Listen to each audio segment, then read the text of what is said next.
सहनाववतु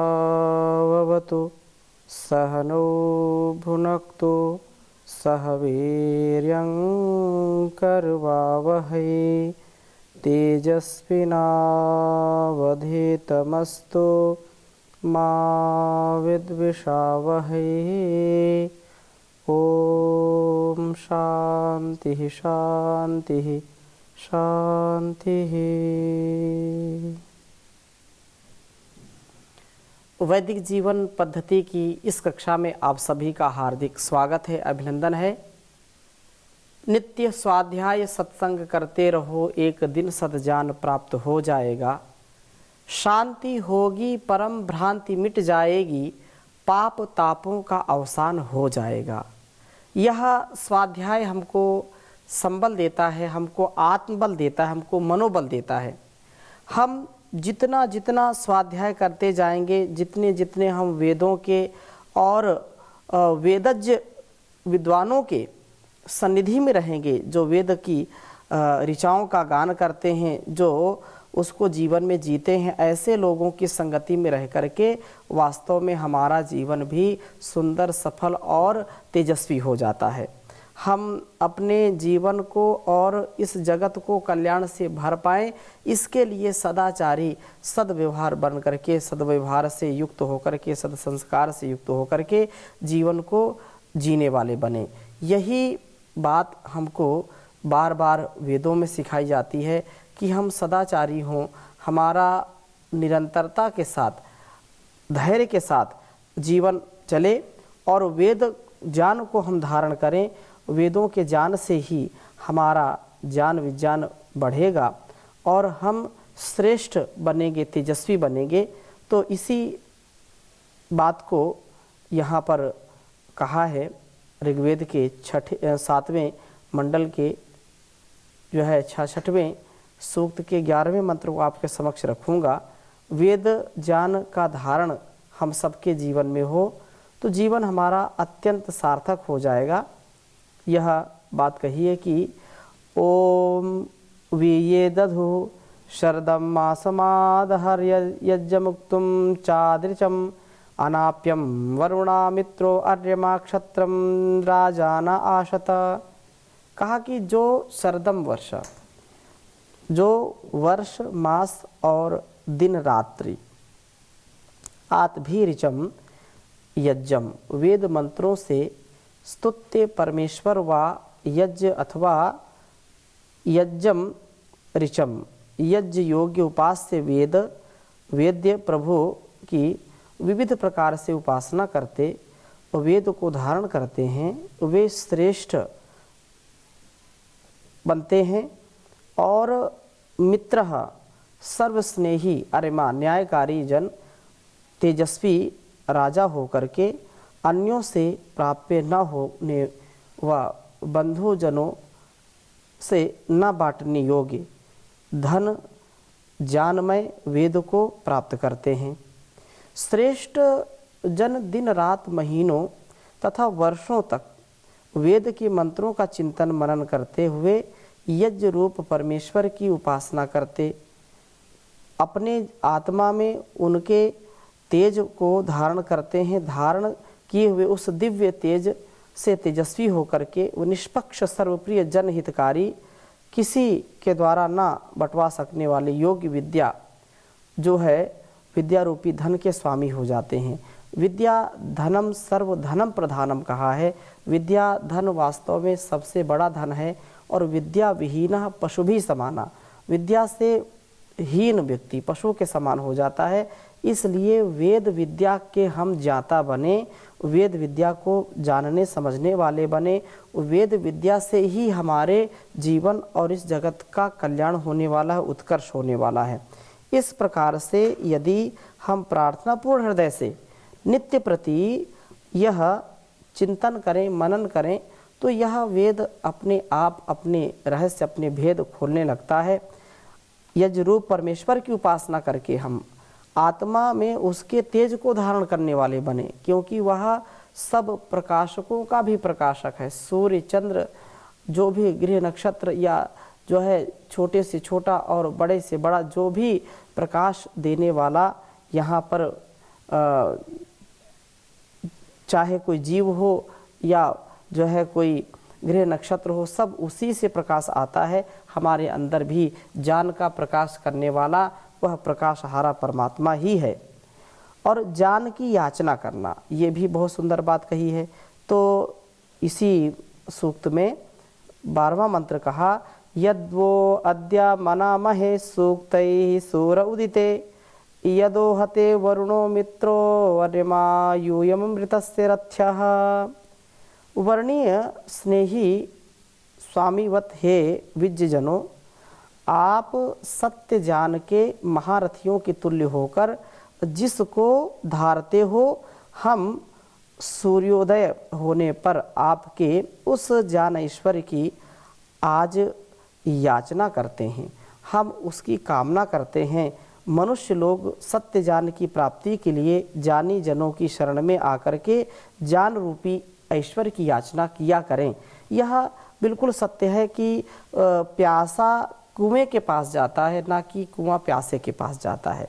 यदि हम ज्ञान के पिपासु होकर के, जिज्ञासु होकर के हम ऋषियों के पास या जो हमारे आसपास या हमारे जानकारी में जो विद्वान हैं, धीर गंभीर हैं, जो वेदज्ञ हैं, जो शास्त्रज्ञ हैं, जिनके चरित्र में, जिनके मन वाणी और शरीर में जिनके व्यवहार अति सधे हुए हैं, जो मर्यादित व्यवस्थित जीवन, संयमित जीवन जीते हैं, ऐसे लोगों की संगति में जरूर जाना चाहिए और उनको जरूर अपने जीवन के उत्कर्ष के लिए उनसे प्रार्थना करनी चाहिए।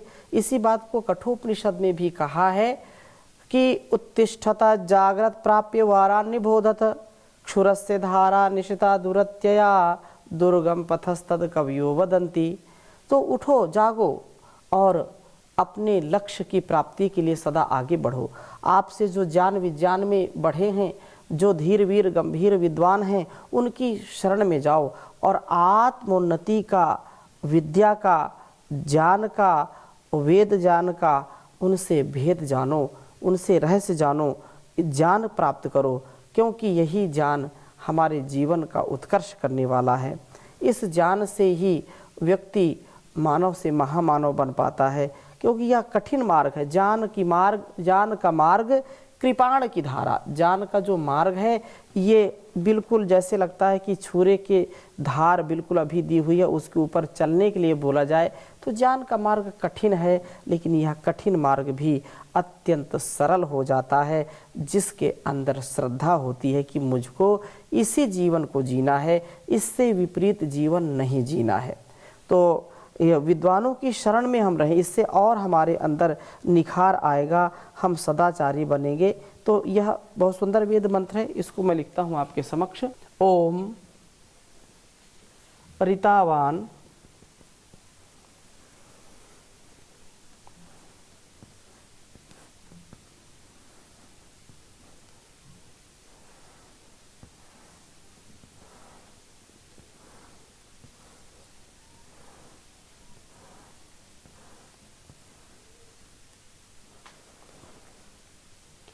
ऋत जाता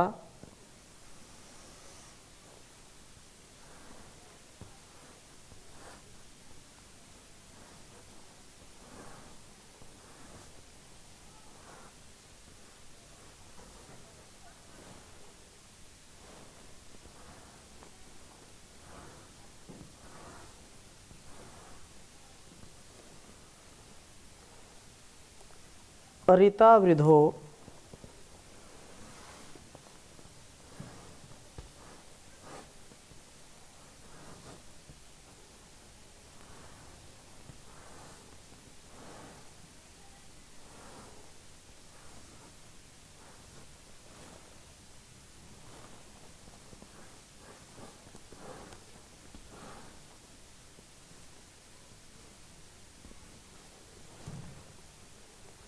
घोरासो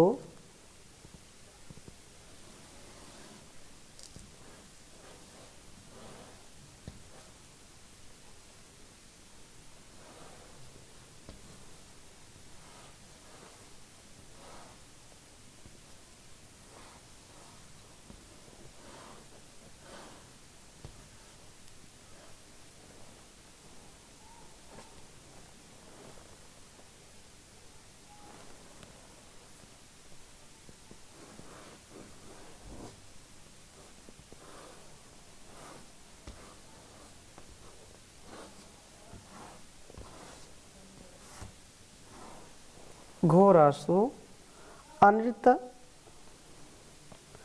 अनृतद्विषः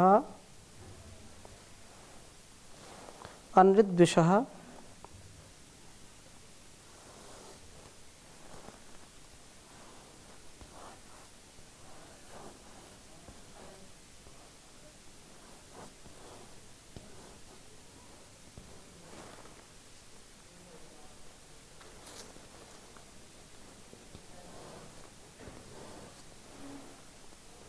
तेषां वह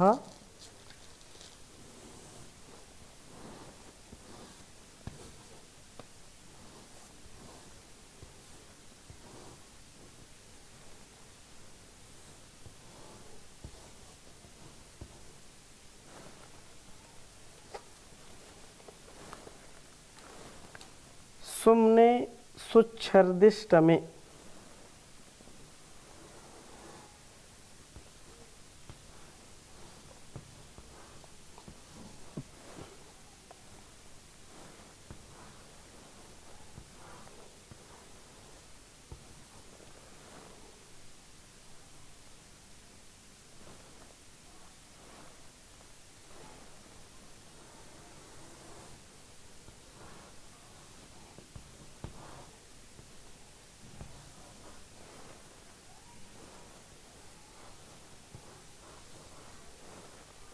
सुच्छर्दिष्टमे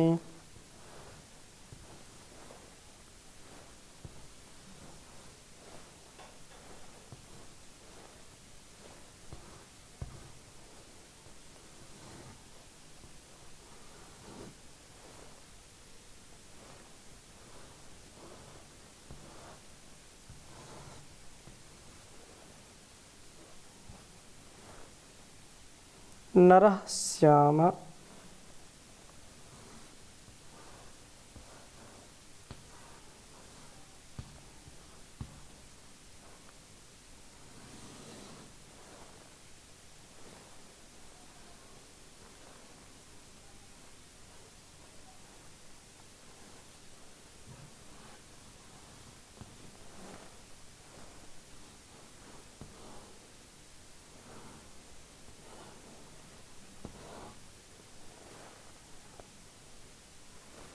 ये च नरः श्याम ये च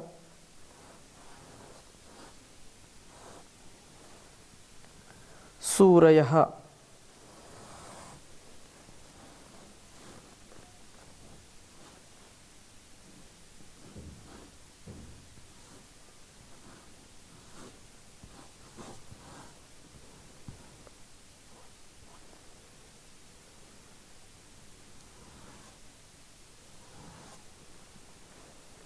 ऋग्वेद के 7वें मंडल के 66वें सूक्त का यह 13वां मंत्र है।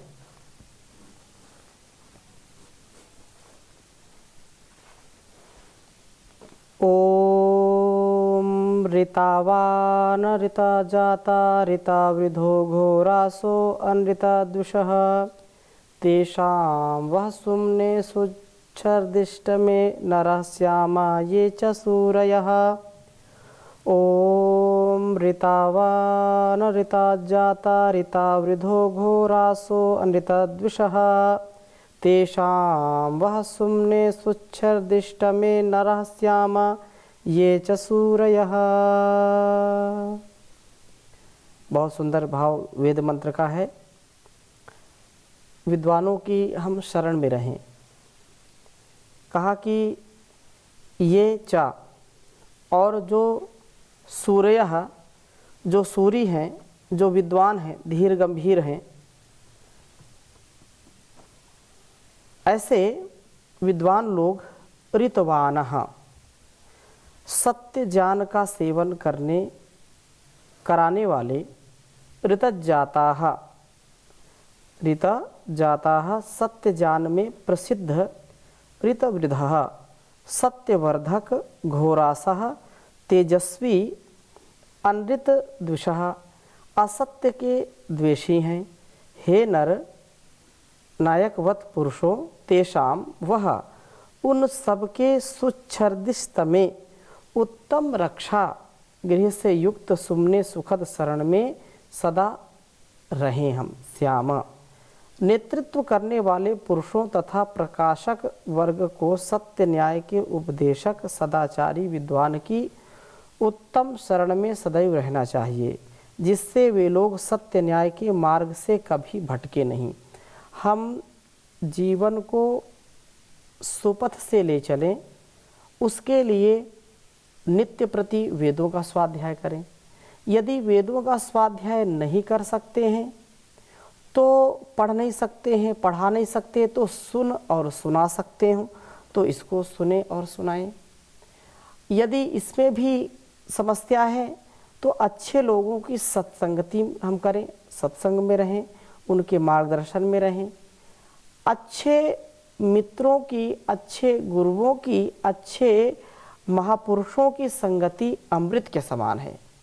इसलिए यह हमको सुनिश्चित करना चाहिए, जो विद्वान लोग हैं, जो धर्मात्मा हैं, जो वेदज्ञ हैं, जो शास्त्रज्ञ हैं, उनकी सन्निधि में उन लोगों को जरूर रहना चाहिए जो नेतृत्व करने वाले हों, जो देश का नेतृत्व करने वाले हों, समाज का नेतृत्व करने वाले हों या किसी समुदाय का नेतृत्व करने वाले हों, क्योंकि उनके जीवन में जो सूझबूझ, जो विवेक, वैराग्य, जो हर व्यवहार में सतर्क, सावधान, संयम की कितनी आवश्यकता है, कैसे किससे व्यवहार करना है, कब कहाँ पर कैसा आचरण करना है, अनेक बातों पर ध्यान देते हुए उनका सदा सर्वदा मान रखें और उनके अंग संग रहें, उपदेशकों के अंग संग रहें, सदाचारी के अंग संग रहें। कौन? वे लोग जो नेतृत्व करने वाले हैं, जो प्रशासक हैं, कहीं किसी व्यवस्था के वो प्रशासक हैं, शासन करने वाले हैं।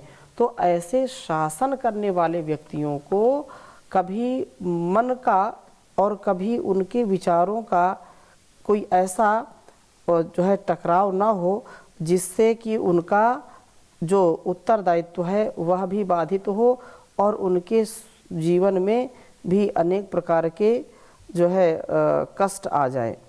तो हम अच्छे लोगों की संगति में रह करके यह जरूर सुनिश्चित करें कि हमको सदाचारी, सद्व्यवहारी बनना है। तो सदाचारी पुरुष, यह भी आगे मंत्र बताया है कि उदुत्यदर्शतम वपुर दिवा एति प्रतिह्यरे यदि माशुर वहति देवा एतशो विश्वस्मय चक्षसे अरम।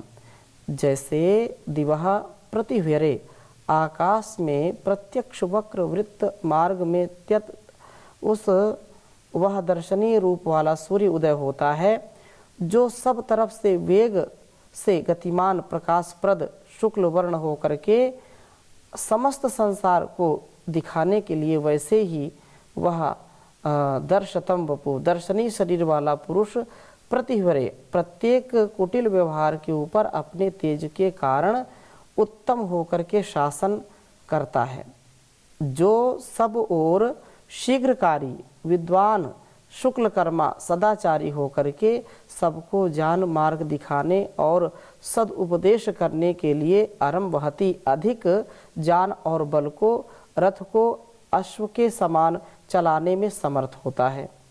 जब राष्ट्र में सदाचारी पुरुष राजा होता है तो वह अपने तेज से उत्तम शासन करता हुआ कुटिल व विध्वंसक तत्वों को नष्ट करता है, संयमित, व्यवस्थित, मर्यादित जीवन और जगत का, इस राज्य का वह संचालन करता है।